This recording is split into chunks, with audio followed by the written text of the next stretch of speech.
Time now for your forewarned weather with Chief Meteorologist Alana Brophy. Let's say hi again to Alana. Alana, we just talked about that new fire start in Utah County. A reminder that fire season isn't really a season anymore. These things can happen anytime. That's the truth. And we just looked at the drought monitor, Brian, knowing that we've got dry conditions throughout the state with severe drought throughout a big portion of Utah. So we are dry even with storms moving through. As we take that live view from our Nelson Peak camera, you're looking into the Salt Lake Valley. This is near the Oakers. It's such a pretty shot. We've got clear conditions. We've got southwesterly flow, and that warmer air has really aided in warmer temperatures. Clear skies also in the south near Ivins as you look at those 80s. Temperatures in the 70s and 80s in northern Utah. We've got 70s and 80s on the eastern side of the state. 83 in Salt Lake is 10 degrees above seasonal norms. Low 80s in Wendover, Delta, Milford, upper 80s in St. George. As we get through the next several hours, mostly sunny to mostly clear skies expected. 70 by ABC4 News at 10, which is really mild for this time of year.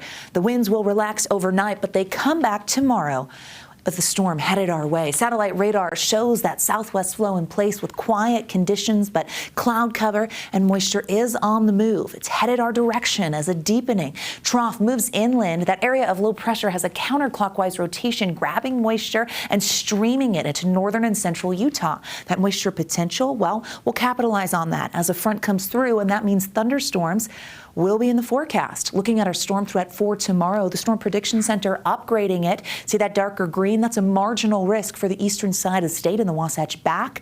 That's where we could see isolated severe storms.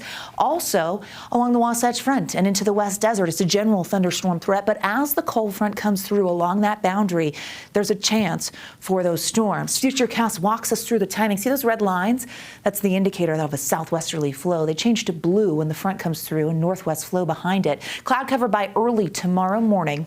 Prefrontal showers possible. By lunchtime, you could see more overcast skies and a little bit of moisture. By 6 p.m., the front's knocking on the door. We're watching it along the West Desert, and we've got storms and eyes to the skies along the Wasatch Front. Here we are by 9 p.m. You see that moisture becoming a little more widespread, even though our southwesterly flow is still in place. You're going to see this slide, and behind the front, more widespread wet weather settles in. Here we are by Saturday morning. It will be a soggy start for the Wasatch Front. Drier conditions in southern Utah, where the St. George Marathon will be going on. Here we are by 9 a.m. from Cache Valley all the way to the I-70 corridor. And it's not just green. See that blue that's mixing in there? Colder air moves in, and we are going to see snow levels dropping. That northwesterly flow keeps us cool and unsettled as we head into Saturday afternoon.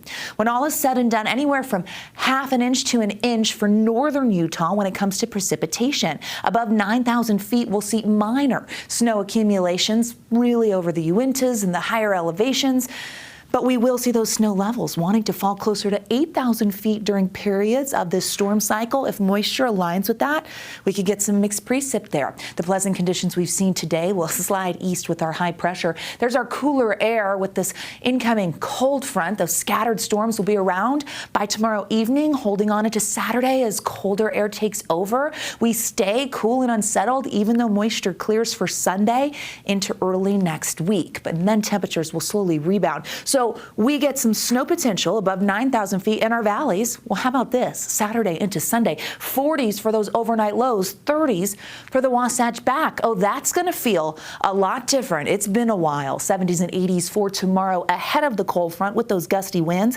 Temperatures dropping after wet weather moves in. 86 in St. George, 70s and 80s on the eastern side of the state. Next 7 days is dry in southern Utah, but the winds will be whipping Friday and Saturday. St. George Marathon in the upper 70s. It starts in central, ends in St. George.